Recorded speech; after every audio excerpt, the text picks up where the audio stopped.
Our world has so much death and suffering, and is a chief reason why many people reject the God of the Bible. In fact, it is the most asked question about Christianity. Here's the first question from a student here in America. How can a God of all power and all love allow for evil in this world, especially if he knew in advance that the world would fall apart after he created it, and we would have atrocities and the sickness and the suffering that we have? I think, John, this is the thorniest question, truly the one that probably most people ask. Someone put it in these words: virtue in distress and vice in triumph has made atheists of mankind. Or what Alfred Lord Tennyson said, never more to morning wore to evening, but that some heart did break. It is a painful question in itself because it deals with pain. Pain is a real thing, it's not an imaginary thing. There are many ways that one can approach an answer, but C.S. Lewis used to remind us that it is critically important to examine the assumptions within a question. And I remember years ago at the University of Nottingham, when I'd finished a talk, when a person stood up, or a student stood up and shouted from the floor, and he said, you know, there's too much of evil in this world, there can't be a God. There's too much of evil and suffering in this world. Make it clear first why you are asking this question and what your assumptions are. I said, when you say there's evil, aren't you assuming there's such a thing as good? He paused and he said, yes. I said, when you say there's such a thing as good, aren't you assuming there's such a thing as a moral law on the basis of which to differentiate between good and evil? He struggled with this and we interacted, and finally he said, yeah, there would have to be an objective moral standard from which to differentiate between good and evil. I said, when you say there's a moral law, you must posit a moral lawgiver, but that's whom you're trying to disprove and not prove, because if there's no moral lawgiver, there's no moral law. If there's no moral law, there's no good. If there's no good, there's no evil. What is your question? And he looked at me, paused, and he said, what then am I asking you? Now, this was years ago. I said, I know what you're asking, man. I'm not trying to make it hard for you. It's an existentially felt question that often doesn't examine the logical presuppositions within this. God has to remain in the paradigm for the question to be real, and therefore the answer has to come from what God's purposes and God's description is all about reality. In a recent book that I co-authored with Vince Vitale, my colleague from Oxford, we called it Wise Suffering. My opening chapter was what is called the trilemma. God is all-powerful, God is all-loving, and there is evil. That's the trilemma. The three realities that J.L. Mackie, the Australian philosopher, says are incoherent. God is all-powerful, God is loving, evil exists. He says it's an incoherence. So my question is, why is it a trilemma and not a quadrilemma or a quintilemma? Introduce one more. God is all-knowing. That's also a belief we have. And number 5, God is eternal. God is not judging everything just in time. There's an eternity. So it's not just the question is stacked when it's stacked as a trilemma. God is also all-knowing, and eternity also exists as a reality. And maybe those explanations can come in eternity. Let me just move to 2 quick answers in this. There's a young gal in Georgia where I live. I live in Atlanta. And her first name is Ashlyn. And one day her mother was on a television program discussing a strange problem that she has, which is called CIPA, congenital insensitivity to pain with anhidrosis. She cannot feel pain and her sweat glands don't work. The problem may sound good, you don't feel any pain. But the reality is, if she steps on a nail while she's on the sports field, it could puncture the skin, create an infection, and nobody could be even aware of it. The mother said the problems it has created in her life for what this malady brings into her body. She says, I pray one prayer every night. God, please let my daughter help to feel pain. She could put her hand on a burner and not know that her hand is burning. Now, my question is this: if in our finite existence we can see the role of pain to warn us that something is wrong, is it impossible for God in His infinite wisdom to allow pain in our lives to help us know that something is wrong? Pain is spelt with moral connotations in the human framework. that is because we are moral beings. Therefore, the answer has to come from within a moral, spiritual framework as well. The question assumes moral reasoning, and that can only be assumed if God is in the paradigm, not the issue of suffering and the fact that there is suffering in this world. We have to take that very seriously. I've seen so many Christians who blow off the question and say, we can jump right to the answer. This is a question that doesn't just come from the mind, it comes from the heart, and it comes from human experience. We have to take the problem of suffering seriously. It's interesting if you look back in the history of ideas, the problem of evil wasn't really considered such till about the 17th, 18th century onwards. And of course it's been trawled out more and more by our new atheist friends these days, being the idea that if there's a God who is all good and is all holy and is all powerful, how could evil exist? Since if he was all good, he wouldn't allow it. If he was all knowing, he would know what's going to happen, he would stop it, and so forth. But I think when we look at it, this argument from evil is actually an argument that points us towards also the existence of God. Evil is a departure from the way things ought to be. And if it is a departure from the way things ought to be, that means there is a way things ought to be. There is a design plan for this universe. And the only way you can have a design plan that is good, that is supposed to be perfect, is if God exists. So the problem of evil really drives us right back to the existence of God. It does not drive us away from him when we think about it from a biblical perspective, or even from a logical perspective. If God truly has created this world in freedom, then there is always the possibility, if it's truly free, for freedom to be both used in good ways and in evil ways. So we can explain the human problem with evil because there are times when humans perpetrate evil against their own bodies, against one another.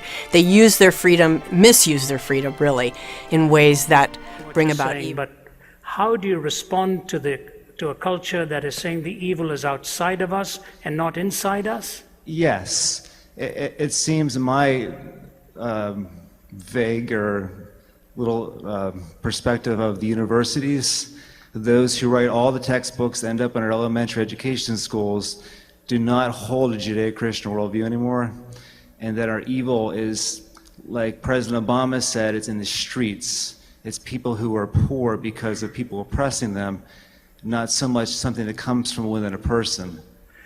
Then we should not be imprisoning people like Madoff and the head of Enron. We should be imprisoning their neighbors because of his environment that these people did such things.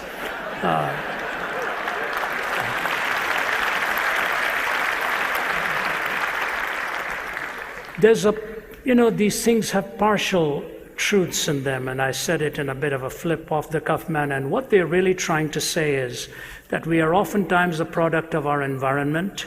And I won't name the countries, but my wife and I were visiting there where there's a constant war going on in the border there, and we were pointed to a man who took his 12-year-old son up to the hill every day. Every day. He would take his boy right from the time he was a little boy, take him up to the top of the hill and point to the country across the line there, and he said, your whole goal in life should be to kill as many of those people in that country as you possibly can. That is your purpose in life and why you are here. And you take a little boy by the hand, and day after day you pummel that kind of stuff into him. And then he wraps bombs around himself and blows himself up one day. You can see what they did with a young mind like that they ultimately radicalized and influenced and controlled. And the tragedy is that this is a deadly half-truth, but it is a half-truth all right. It is your environment and your upbringing has an awful lot to do with this. And so you watch the movies in our time. Look at the impact pornography has taken on this culture. I'm dealing with it with young men all the time as I travel. And it is a horrific thing to be trapped by, because what it actually does is destroy personhood in the process and makes you pursue a feeling rather than even a person, because no one person can ultimately bring you the happiness. It's a feeling that you're in search of, and it'll never be parked in that feeling all the time. So the environment that is conditioning our minds is taking a heavy toll. But what is conditioning the environment? Are these minds also cumulatively just the product of all kinds of ideas? Does nobody ultimately have to take any responsibility?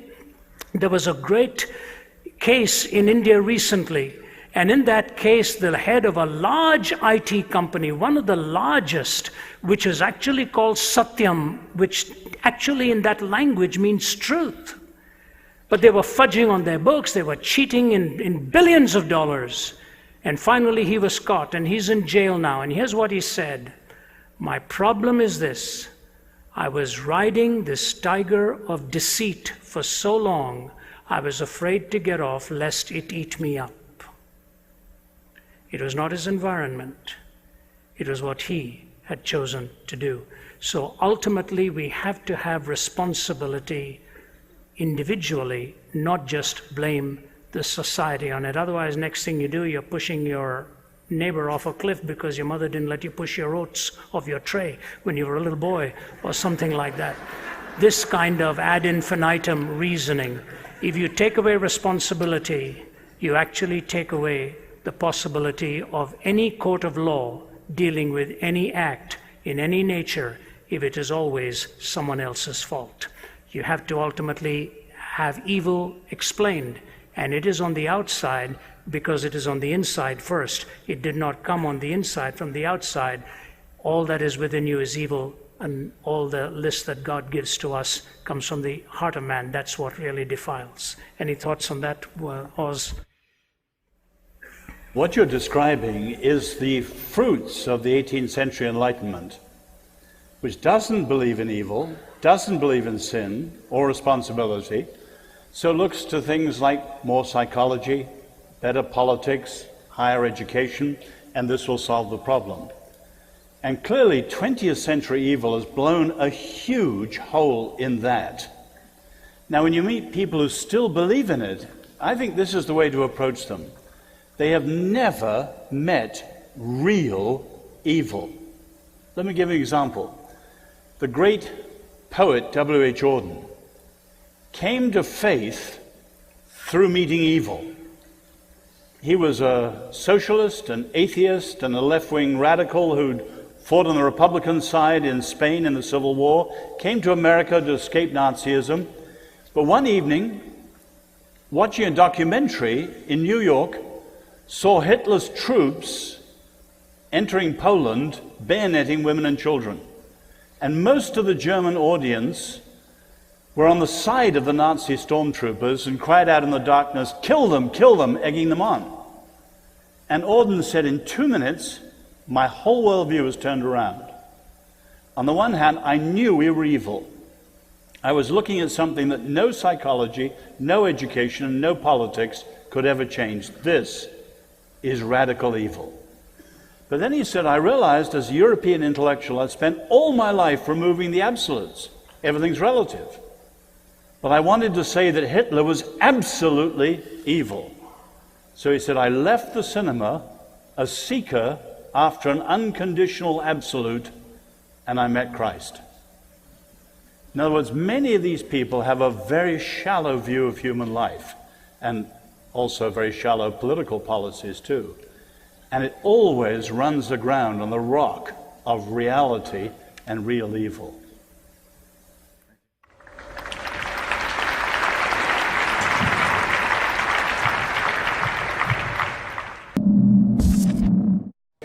Yes, ma'am. What's your name? Hello, my name's Ayo. Say again? Ayo. Ayo. Nice to meet you. It's a question about suffering. How do you answer a question if someone asks you, if there is a God, why is there so much suffering in the world? Excellent question. Are you ready? You got to pay attention. There's a lot going on in 1:46. Here we go. Is God good? If he is, why is there suffering? and evil. Let's assume for the moment that God is all-powerful. This means that God can do anything that is logically possible. So he can create galaxies, and subatomic particles, and rainforests, and you. But God cannot do what is logically impossible. He cannot make a square circle, or a one-ended stick. So can God make a rock so big that he can't lift it? No. So what if, when God created human beings, he wanted them to be free? Freedom's a good thing, but if humans are to be free, they cannot be forced to obey God, because freedom without choice is like a square circle. It's a logical contradiction. No choice, no freedom. God didn't want robots. He wanted real people. The first humans endowed with the awesome power of free choice abused their freedom. The tragic consequences of their bad choice and our bad choices ripple across the world. God is responsible for the fact of freedom, but humans are responsible for their acts of freedom. But let's remember, we don't suffer alone. God will put an end to suffering and evil. And God became a man to suffer with us. God is good, and he wants real people like you to know him, but the free choice is yours. Now that answer only opens the door, right? It just talks about free will, because in order to have love, you got to have free will, but free will often also opens up the problem for evil. Now, I made a mistake in answering your question. Here's the mistake I made. Normally, well, there's really two answers to this question. Well, there's a lot of answers, but there's two categories of answers. The question I should have asked you back is, why do you ask the question? Right? Because if you're asking the question from an academic perspective, if God, why evil, this is how you answer it. But if you're asking the question from, you just experienced a personal tragedy, this is not how to answer it. Right? You don't need a philosopher, you need a pastor. Let's finish with something that some people believe is evidence against God, and that is evil. This is a case that my dad worked in 1974. It was a murder of a 10-year-old girl in 1972. This is my dad. He was walking a guy across to the courtroom who confessed to killing this 10-year-old girl. Every horrific thing he did to her. It's a 1,000-page transcript, and none of it is true. He didn't kill this little girl. He was crazy, but we excluded him with blood evidence on the eve of the trial. This case is still unsolved. But the terrible things that happened to this little girl, who I will call Jackie, were really hard to process. This is true evil. But like every act of evil I've ever worked, certain things had to come together in a certain unusual way in order for it to occur. First of all, she was a very trusting girl who would get in a car with somebody. Not every kid's that way. And not only that, it happened on a holiday. I said it happened on Thanksgiving, but in the book I said it happened on Christmas. This is still an open case, so I've changed it a little bit. But it was a holiday, and her parents were cooking dinner. They didn't even pay attention to what she was doing. If it's not a holiday and she's not that trusting, this never would have happened. But not only that, this guy who did this to her, trust me, he's got some issues. If he's like other pedophile killers I've worked, he's probably had a bad upbringing himself that led him to this place. If he doesn't have that bad upbringing and it's not a busy holiday and she's not that trusting, this doesn't happen. Not only that, it had access to a place to take her, because we found her the next day, dropped off in Oxnard, one county north of us on the rocks. But he had a place to hold her for a day. If he doesn't have that place and a way to get her there, none of this happens. And not only that, he had unbelievable opportunistic timing. I don't think he stalked her and watched her for some period of time. He just happened to be driving down the road when she happened to be available. Oh my gosh. If this set of circumstances doesn't happen just like this entire thing doesn't happen, and the relationships are very complicated. I may never know as an investigator what set of circumstances had to align perfectly that caused Jackie to suffer this evil event. And that's the problem. In the universe we have today, we also know that there are good reasons to believe God exists, but there's also one good reason to think he doesn't. I've already talked to you about the first 7. These are all things that point toward God. The best explanation outside the room. This is why we call this stuff inculpating evidence. The other kind of evidence that points away from somebody, like an alibi, is called exculpating evidence. Is the presence of evil and injustice in the universe the one thing that disqualifies an all-loving, all-powerful God? Because think about it. How could a God like this allow that to happen to Jackie? Epicurus is quoted with this phrase. I think it's pretty powerful, and it's millennia old. This is from about 600 BC. I'm sorry, about 300 BC. Is God willing to prevent evil but not able? Well, then he's not omnipotent. Is he able but not willing? Then he's malevolent. Is he both able and willing? Then whence cometh evil? Is he neither able nor willing? Then why call him God?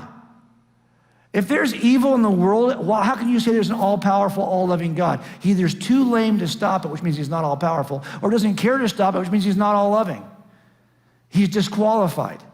And that's the question. Is God disqualified? I don't think so, and I'll tell you why. When I find there's a way I can explain a suspect's involvement, even though it appears to be exculpating evidence, I have to look at those. Here, I think there are 7 things, 5 or 6, 7 things that might explain why God would ever allow an evil act. And it's very complicated. I think he has to have a proper view of eternity, a proper view of free agency and the nature of what love really is, a proper understanding of the role it can be used to develop character, how it calls us to him, how sometimes evil just happens because you make bad decisions, not on God, and we have a limited understanding of the relationship between all these things. Why do I say this? Because in the end, all of these things have to be assessed before we consider any single act of evil. Let me just break out one of these. I break out all of them in the book. I'll break out one of these to show you what I mean. As an atheist, I had a problem with the problem of evil. But you shouldn't as a Christian, really. Here's what I mean. As an atheist, I believe that all of life was a line segment between 2 dots called birth and death. I expect to get 90 years pain-free in those 2 dots. If anything happens to steal away my pain-free 90 years, I'm going to be upset. And I'm going to see it as an act of evil. So, for example, if I get sick at 40, and then I suffer for 10 years before I die of cancer, I'm going to be upset. And I'm going to call this evil. Why? Because it robbed me of what I expected, because my view of life was the 90-year line segment. Got it? But what if I'm foundationally wrong about my presupposition? What if life is something other than this? What if life is not really a line segment between life, birth rather, and death, but is actually a ray that begins at birth, runs through a point we call death, then continues on infinitely? What if that is a proper view of life? What if the Christian worldview is true? Well, you know, if you've been, how many of you in this room had a major surgery in the first year of your life? There are probably some people who did. You did. I'll bet you that was no fun. I bet you your parents were worried sick. If you'd have passed away in that first year, they would have seen that as evil. But now, years later, how old are you now? 12. By the time you're 10 or 12 years old, you probably don't even remember the pain you suffered as an infant because you've now had 10 years since the event. As a matter of fact, when you move further and further away from an evil, painful episode, it has less and less impact on your life. You already know that, right? So what you might call evil here has to be measured in terms of the context of your entire life. This is actually, for those of us who are circumcised, something similar, okay? You drop dead on that day, you're thinking, this really stinks, right? What kind of a life is this? But by the time you're 1, you can't remember. Well, if our worldview is correct and we have a proper understanding of eternity, then I don't care what mess happens in your life or how grievous it may be, it has to be measured in the context of eternity. And as you do that, your entire material existence ends up being a fraction of a millisecond compared to eternity. So all I'm saying is that now you have to measure evil in a different context. So a proper understanding of eternity is one of 7 things we have to consider when evaluating what real evil is in the context of any evil event. So if someone says to me, why would God allow that thing to happen to Jackie? There can't be a God who would allow that to happen to Jackie. Well, I can't tweet that back to you in 140 characters. I can't respond to that in a paragraph on Facebook. I won't even try. You shouldn't try either. Because it turns out it's a complex set of events. And not only that, they're in different proportions to one another. And they have different relationships to one another and causal connections to one another. It's so complicated. All of this then only begins to explain this act. Do you think I can do all of this in 140 characters? It's not going to happen. But every case I've ever worked is this complex. This is just the nature of working homicides. Something happens in a heartbeat. It takes me 30 years to put it back together. And when I do, she's still dead. This is the nature of evil. And this is why we know we have to evaluate evil differently. As a matter of fact, why do we call anything evil to begin with? How could we call? Do you mean you don't like it? Do you mean it's evil to you? And by your opinion it's evil? Or do you mean it's transcendently evil for all of us? No matter who you are, it's truly evil. Really? Well, if it's truly evil, what are you using as your transcendent standard by which you would call something transcendently evil? Here's the problem. If evil's just your opinion, you can remove all evil tomorrow by just simply changing your opinion. That doesn't work, does it? No. Because evil is actually more than just your opinion, the opinion of your group, the opinion of your nation, the opinion of our planet. It's truly transcendently evil because it's measured by a truly transcendent standard of good. The C.S. Lewis puts it this way.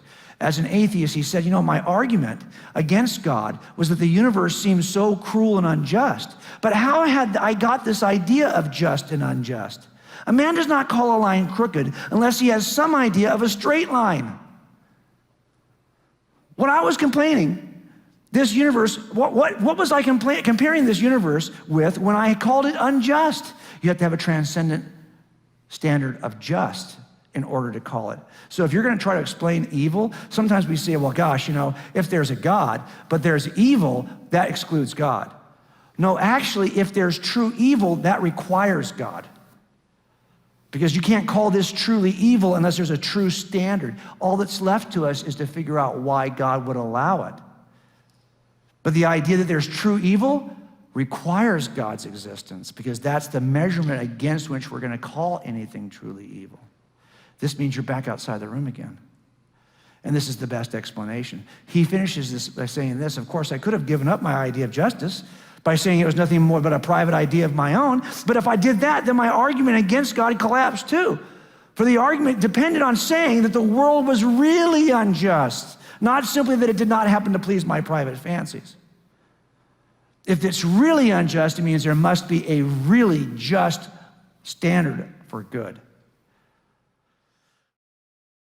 Yeah, well, this is part of God's goodness in the sense that God allows, out of love for us, humankind to make their own choices.